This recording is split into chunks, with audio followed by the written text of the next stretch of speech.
ये किसे किसे याद है? सबको याद है।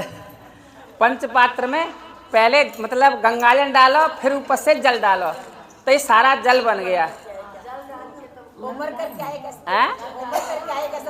हाँ, करके आयो सभी होमवर्क।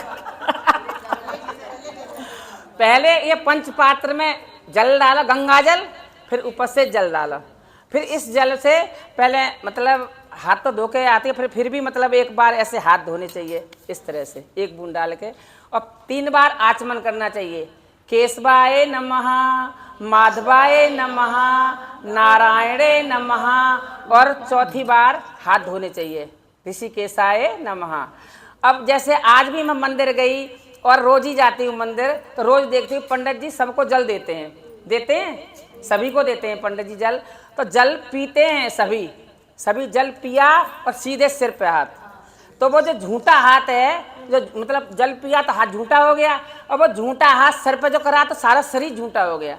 तो पंडित जी से मैंने पूछा, पंडित जी आपको जब पता है तो आप बताते क्यों नहीं हो? सबको बताना चाहिए, तो मैं मतलब जो पता है वो बताना तो चाहिए कि ये झूठा हाथ सर पे रखने से सारा शरीर झूठा हो गया, क्योंकि नहा धो के इंसान पूजा करने जाते हैं सभी। तो कहने लगे कि हम बताएंगे तो ये सबको बुरी लग जाएगी, कल से आएंगे भी ना ये। तो मैं कि ये बात तो सही है, पर मैंने कि मैं ज़रूर बताऊंगी। मैंने सोच रहा कल भी देख, मैं रोज़ देखती हूँ, आज भी देखा मैंने, रोज़ देख, जो भी पिया जल पिया और सीधे सिर पे हाथ। एक जैसे अब 3 बार आचमन कर लिया, जैसे हम पूजा करने बैठे 3 बार आचमन कर लिया, आचमन करके हाथ धो लिए। हाथ धोने के बाद चाहे 5 चौपाई रामायण की पढ़ो, हनुमान चालीसा पढ़ो, जो इच्छा है वो पढ़ो, तो जितना टाइम वो पूजा उतनी देर करोगे। पूजा करने के बाद अब जब हम उठते हैं आसन से, तो आसन से उठते समय हमको इस तरह से जल अपने ऐसे 2 बूंद जल डाल के और ऐसे आँखों से लगाना चाहिए, ऐसे आँखों से लगा के और ऐसे तब उठना चाहिए। क्योंकि जो अगर हम ये पूजा करने के बाद ये नहीं करेंगे तो इंद्र देवता हमारी सारी पूजा ले जाएंगे, तो इस वजह से इंद्र देवता को रोकना है। अच्छा, अब ये जल उस पंचपात्र है तो ठीक है, नहीं है तो जैसे छोटी तांबे की लुटिया है उसमें रख दो 1 चम्मच डाल के, और ये जल पूजा में ही रखा रहना दो। जो भी आए मतलब घर में बच्चे आओ बड़े आओ जो पूजा करने आए वो सभी आचमन करें, तिलक लगाएं और आचमन करके पूजा करें। फिर जैसे अब भगवान को भोग लगाते हैं, तो भगवान को भोग लगाओगे, जैसे प्याज लहसुन की सब्जी बनाओगे तो नहीं भोग लगाओगे, तो उनके लिए कुछ बना लो, जैसे हलवा बना लो, थोड़ी पकौड़ी बना लो, या कोई चीज़ बना लो ऐसी, या पराठा सेक के मलाई रख के और तुलसी का पत्ता रख के और ज़रूर मतलब भोग लगा भगवान, तो उसमें भी ये काम आएगा। उसमें भी जैसे अब जैसे बिना प्याज की सब्जी बनाइए, तो बिना प्याज की सब्जी है तो उसमें भी इस गंगाजल में से 1 बूंद डाल दो, 1 बूंद डाल दिया, 1 बूंद डाल कर भगवान जी को सीधे हाथ से वो बजाओ, घंटी बजाओ। वैसे आरती करते हैं तो उल्टे हाथ से बजाते हैं, ऐसे आरती करते हैं, और जब हम भोग लगाते हैं तो सीधे हाथ से बजानी चाहिए। और भगवान को भोग लगाने के बाद उसमें जैसे ये डाल दिया, तो गंगा जल पड़ गया सब्जी में, या खीर है, सब्जी है, जो भी कुछ है उसमें डाल दिया। उसमें डालने के बाद भगवान जी को प्रार्थना करते हैं कि भगवान जी बहुत जो जिस भावना से जैसे करते हो, भगवान कहते हैं खाते नहीं, लेकिन भगवान खाते हैं। अगर तुम खिलाने की वो होनी चाहिए तो भगवान भोग लगा, तो मानसिक रूप से भगवान जरूर खाते हैं। तो भोग लगाने के बाद जो मतलब वो कटोरी में सब्जी है या खीर है, हलवा है, जो भी कुछ है वो उस सब्जी में मिलाओ, जो किचन में तुमने बनाया है उसी में डाल दो। वो खाना खाने की जगह रख दो, हलवा की जगह रख दो, खीर की जगह, और सब्जी में डाल दो।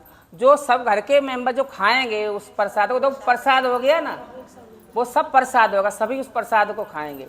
वो शंकर भगवान की, इतना याद रखना, कल को कुछ और बताऊंगी। क्या फिर जब मतलब जब भोग लगाया भगवान को तो कटोरी में डालने का काम आया यही जल। फिर मतलब शाम को हम आरती करते हैं, तो फिर 3 बार आचमन करके और पूजा आरती की। आरती करने के बाद वो फिर जल रखा रहा, सारी रात भगवान के पास ये ऐसे ही जल रखा रहेगा। सुबह जैसे हम उठते हैं तो सुबह उठ के जैसे नहा के और मंदिर में जाके पूजा करेंगे, तो पूजा करने से पहले हम इसे ही उठाएंगे ना, क्योंकि इसको मांजेंगे, साफ करेंगे। तो इसका जो जल है, पहले मेन गेट जैसे खोला, बाहर का मेन गेट खोला और ये जल ऐसे ऐसे सारे में छिड़काव कर दिया, बाहर गेट से बाहर। उसे कैसे, हे लक्ष्मी नारायण आप घर के अंदर पधारिए और ये मतलब जल के छींटे उसमें लगा दो। फिर इसे मांज के साफ करके दोबारा फिर उसी तरह से जल और गंगा जल मिला के उसे गंगा जल बना लें। रोजाना इसी तरह से करना है इसका प्रयोग। जो जल बचे वो क्या करें? नहीं, वो बाहर गेट के बाहर नहीं, तो थोड़ा सा ही रह जाता है उसमें, कितना रहता है। पंचपात्र किस किस के पास हैं? अरे करीब सब। मतलब जी आपने एक बात कहा, जब वो आचमन करते हैं केशवाय नमः और फिर उस जल को पी लो, तो जो जल हुआ वो झूठा नहीं हो गया? फिर भगवान की कटोरी में हम डाल हाथ धोने, हाथ तो धो लिया, फिर आपने कहा भोग लगाओ ना, तो भोग में जल की बूंद डाल दो, तो वो हमने पी लिया तो वो झूठा नहीं हुआ? वो हमका झूठा थोड़ी हुआ है। अब ऐसे ऐसे करके पहले हाथ धो लिए, फिर केशवाय नमः। हाँ नहीं, वो तो मुझे पता है कि हमने लिया, पर ये जल झूठा नहीं ना, ये झूठा कैसे हो गया? ये तो हाथ अलग है, फिर ये बाद में धो लिया, हाथ धो के शुद्ध हो गया हाथ। जल नहीं गंगा तुलसा जी में नहीं डालते ना? नहीं, गेट के बाहर छिड़क दो, नहीं डाल दो तो कैसे कोई बोतल ना, हाँ डाल सकते हैं।